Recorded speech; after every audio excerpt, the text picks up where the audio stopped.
नमस्कार छात्रों, आज के इस वीडियो में हम वास्तविक संख्याओं के अंतर्गत यूक्लिड विभाजन प्रमेयिका के बारे में चर्चा करेंगे। तो चर्चा करने से पूर्व आइए हम वो काम करते हैं जो अभी तक हम लोग करते आए हैं। हम एक लंबी विभाजन प्रक्रिया के लिए एक उदाहरण ले रहे हैं। जैसे मान लीजिए कि हमारे पास एक संख्या है, कोई भी संख्या ले लीजिए आप, 49 87 हमने ले लिया और इसमें किसी दूसरी संख्या से हम भाग देते हैं। ध्यान रखना है सब धन पूर्णांक हैं। मान लीजिए भाजक के रूप में हमने 12 ले लिया। 12 कई संख्या हम भाग देते हैं 49 87 में, क्या होगा? 12 चौक 48 और घटा देंगे तो यहां से 9 में 8 जाएगा तो 1 बचेगा और यहां पर आ जाएगा 8 हम उतार लेंगे तो 12 एक कम 12 होगा और 18 में 12 घटाएंगे तो हमें 6 मिलेगा। 7 ताल लेंगे और फिर से 12 का हम भाग देंगे 67 में, कितने बार जाएगा? 5 बार। 12 पंचे 60 होता है, ये 60 आ गया, घटा दिया तो यहां 7 आ गया और ये भाग की प्रक्रिया पूरी हो गई। आप परिचित हैं, ये जो संख्या जिसमें हम भाग दे रहे हैं इसको बोलते हैं भाज्य। जिसका हम भाग दे रहे हैं उसको बोलते हैं भाजक, अंग्रेजी में डिवाइजर कहते हैं। भाग देने पर यहां जो हमें मिला इसमें हम कहते हैं भागफल। और यहां नीचे जो संख्या हमें 7 मिली इसको हम लोग बोलते हैं शेषफल, अंग्रेजी में रिमाइंडर कहते हैं। यहां पर अब ये जो भाजक है, भाज्य है, भागफल है, शेषफल है, इसमें संबंध क्या होता है आप जानते हैं। हम लोग पढ़ते आए हैं कि भाज्य बराबर होता है भाजक गुणे भागफल धन शेषफल। क्या वास्तव में ऐसा होता है? हमारे पास दो संख्याएं थी, 12 और दूसरी संख्या थी 49 87 यानी 4987। जब 12 का मैंने यहां भाग दिया तो दो संख्याएं हमारे सामने आ गई। एक आ गई 415 जिसे हम भागफल बोलते हैं, दूसरी संख्या आ गई 7 शेषफल। इनमें देखिए संबंध क्या है? सही है। ये आ गया भाज्य हमारा है 49 87, भाजक हमारा है 12 गुणे भागफल है 415 और शेषफल आ रहा है 7। आप इसको देख सकते हैं कि इसका इसमें गुणा करेंगे और गुणा करने के बाद 7 को जोड़ेंगे तो आपको मिलेगा 4987। ये हम लोग करते आए, इसे हम कहते हैं लंबी विभाजन प्रक्रिया।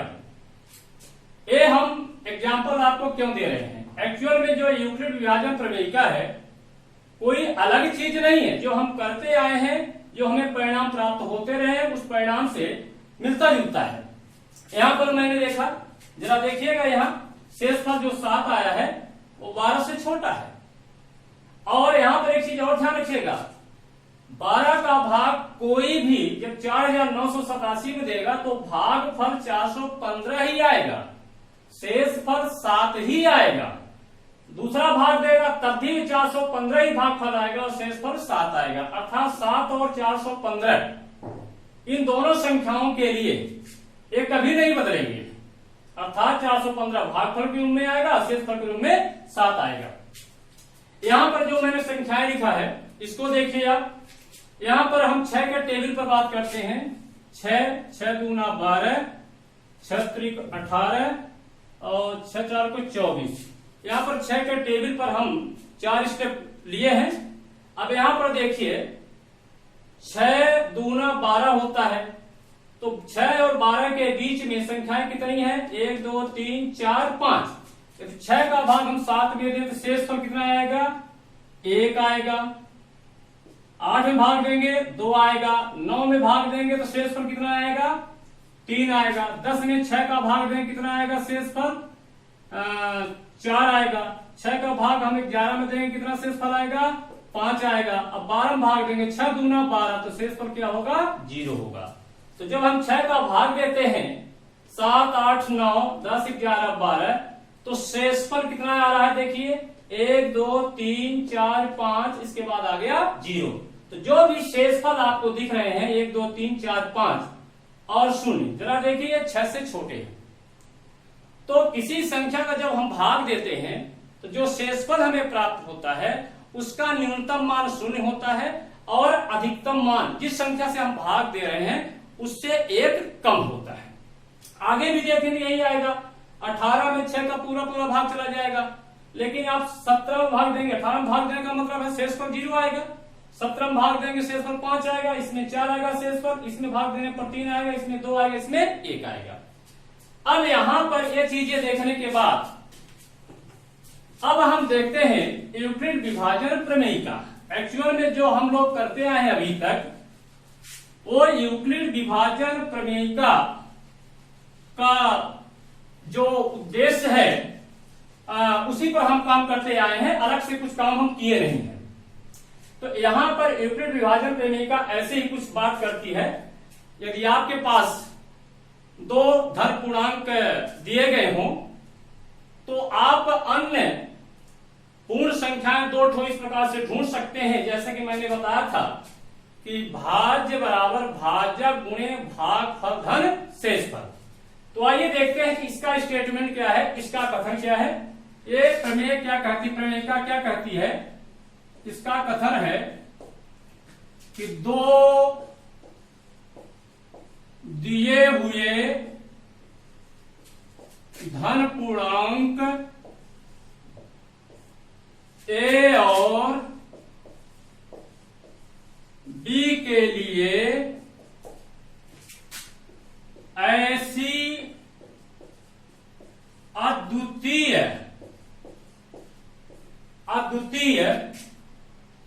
पूर्ण संख्याएं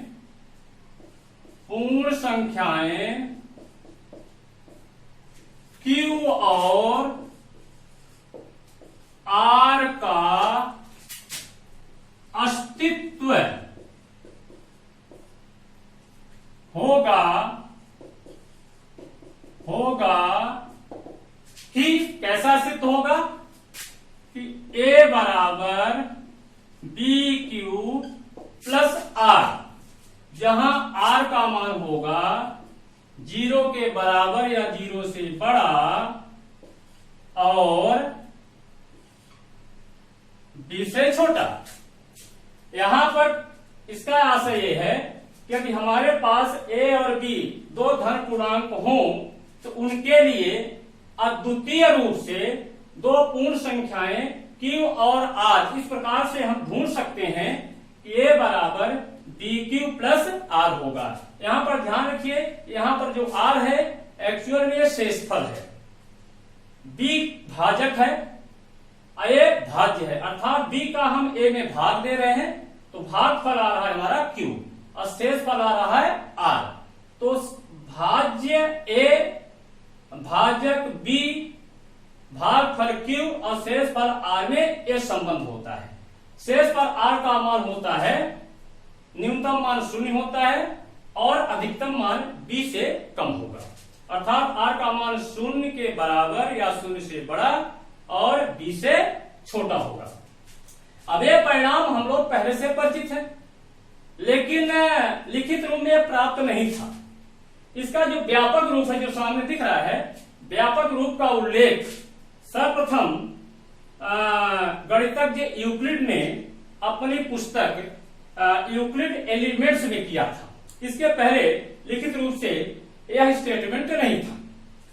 अब यहां पर यूक्लिड विभाजन प्रमेयिका का उपयोग क्यों है, उपयोग कहां है, हम लोग क्यों पढ़ते हैं?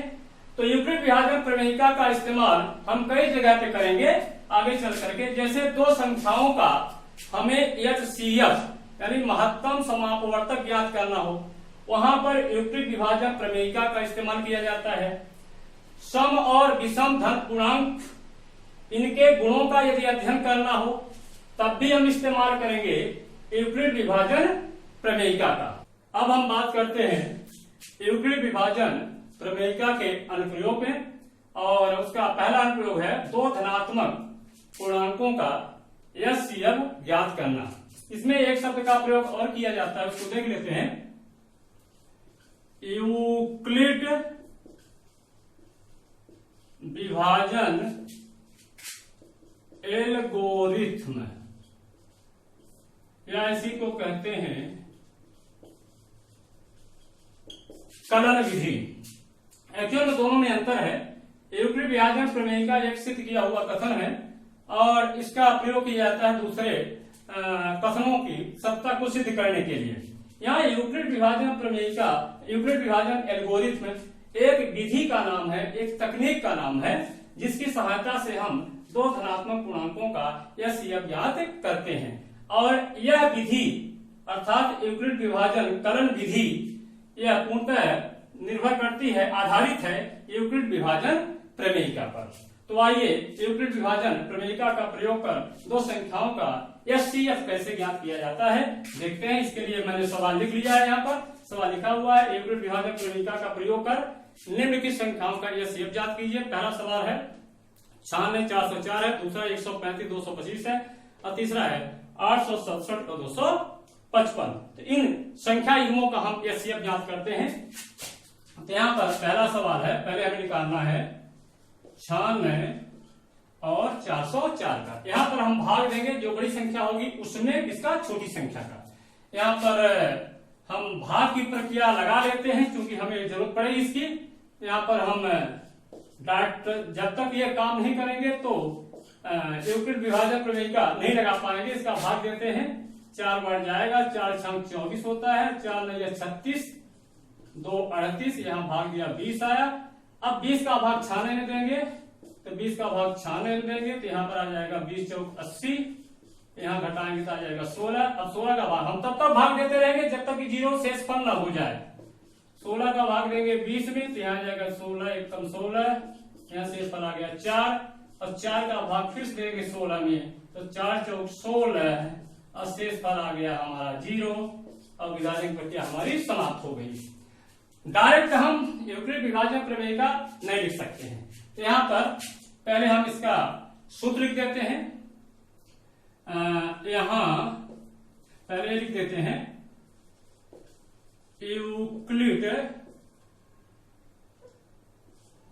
यूक्लिड विभाजन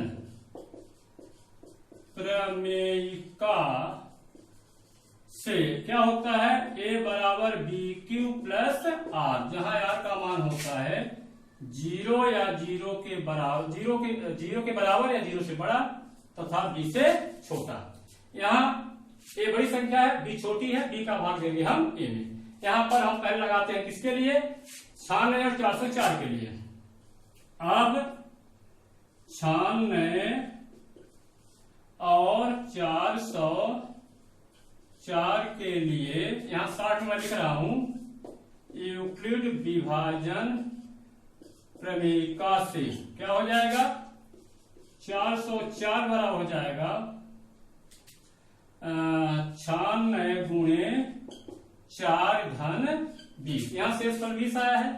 अब फिर से हम 20 और 96 के लगाएंगे, पुनः 20 और 96 के लिए यूक्लिड विभाजन प्रमेयिका से क्या हो जाएगा, 96 वाला हो जाएगा, ये हो जाएगा 20 गुणे 4 धन 16।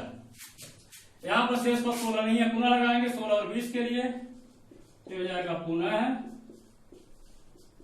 16 और 20 के लिए यूक्लिड विभाजन प्रमेयिका से क्या हो जाएगा, यहाँ पर 20 पर आ जाएगा 16 गुणे 1 धन 4।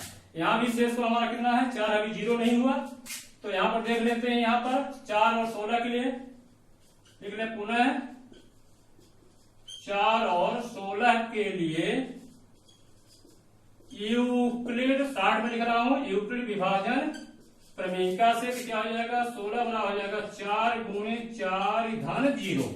यहाँ पर शेष पर कितना हो गया है 0 और अंतिम भाजक क्या है यहाँ पर 4, इसलिए HCF आ चुका है। HCF होगा यहाँ लिखेंगे अतः HCF किसका 96404 का HCF होगा 4। आइए हम बात करते हैं दूसरे प्रश्न पर। दूसरा प्रश्न देखते हैं। तो दूसरे प्रश्न में हमारा है संख्याएं हैं 135 225। तो यहां पर लिख सकते हैं यूक्लिड विभाजन प्रमेयिका से a बराबर होता है BQ प्लस R, जहां R का मान होता है 0 के बराबर है, 0 से बड़ा तथा B से छोटा। अब यहां पर A के रूम में रहेगा 225, अब B के रूम में रहेगा 135, Q और R तो भाग देने पर प्राप्त होगा। तो यहां पर अभी हम भाग की प्रक्रिया कर लेते हैं। तो यहां पर 225 में भाग देंगे 135 का, एक कम जाएगा तो यह जाएगा 0 हो गया, 12 में 3 गई 9, ये हो गया। 90 का भाग देंगे 135 में, फिर से भाग की प्रक्रिया तब तक रहेगी जब तक कि शून्य न आ जाए। तो ये हो जाएगा 90 कम 90 आ जाएगा, यहाँ घटा लीजिए, घटाने पर आपको 45 मिलेगा। 45 का हम फिर से भाग देंगे 90 में, तो यह जाएगा 45 दूना 90। भाग की प्रक्रिया हमारी समाप्त हो गई, हमारा शेषफल आ गया 0। अब हम लगा देते हैं यूक्लिड विभाजन प्रमेयिका। सबसे पहले किसके लगाएं 135 225 के लिए। अब 135 और 225 के लिए यहां मैं 60 लिख रहा हूं। यूक्लिड विभाजन प्रमेयिका से क्या हो जाएगा 225 बराबर हो जाएगा 135 गुणे 1 धन 90। अब यहां से 90 आया है, 90 और 135 पर लगाएंगे पुनः यूक्लिड विभाजन प्रमेयिका। तो यहां कहेंगे पुनः 90 और 135 के लिए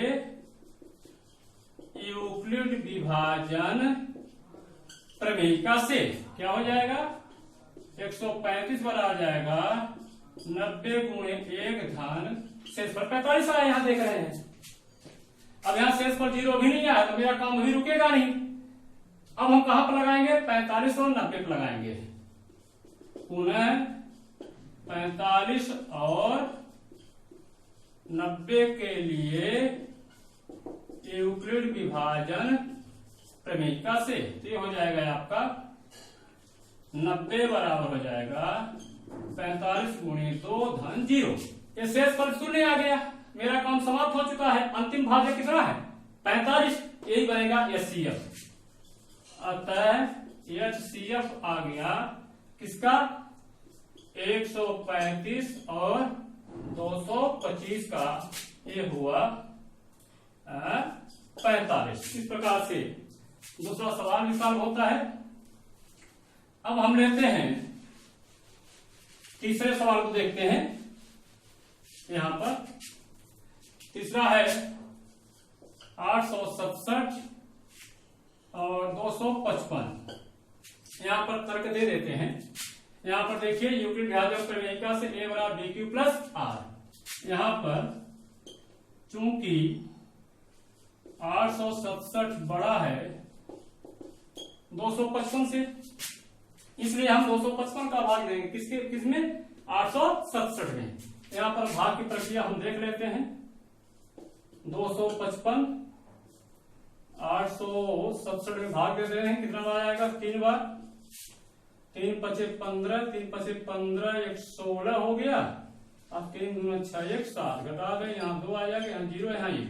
अब 102 का भाग देंगे 255 में, यहाँ जाएगा 2 बार जाएगा, 102 दूना 204 आ जाएगा। यहाँ भाग देंगे कितना आ जाएगा 204, 55।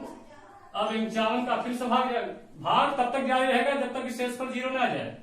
102 में तो 55 दूना होता है 102, एक काम समाप्त, ये हो गया 0। अंतिम भाजक क्या है 55। तो यहां से स्पष्ट हो गया है कि 55 ही होगा क्या HCF, लेकिन यूक्लिड विभाजन प्रमेयिका का इस्तेमाल करना है तो जो उसका प्रारूप होता है उस प्रारूप से हमें प्रश्न को सॉल्व करना है। यहाँ जाएगा अब 867 और 255 के लिए यूक्लिड विभाजन प्रमेयिका से 867 बराबर आ जाएगा 255 गुणे 3 धन शेषफल 102। अब 102 और 255 के लिए लगाएंगे, पुनः 102 और 255 के लिए यूक्लिड विभाजन प्रमेय से, यदि आप पूरा नाम नहीं लिखते हैं, बीच में यदि आप प्रमेय से कहते तो भी काम चल जाएगा।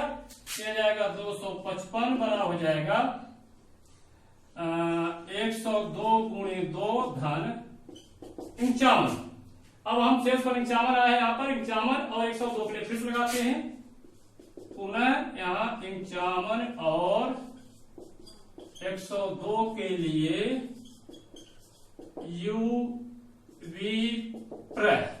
यानी यूक्लिड विभाजन प्रमेयिका से क्या हो जाएगा 102 बराबर आ जाएगा 55 गुणे 2 धन 0। तो यहाँ पर अंतिम शेषफल कितना आ गया है 0 और अंतिम भाजक कितना है 55, इसलिए 55 हुआ HCF। अतः HCF हुआ किसका 867 और 255 का ये हो गया 55। इस प्रकार से ये तीनों प्रश्न हल होते हैं। आज के वीडियो में बस इतना ही, मिलते हैं अगले वीडियो में।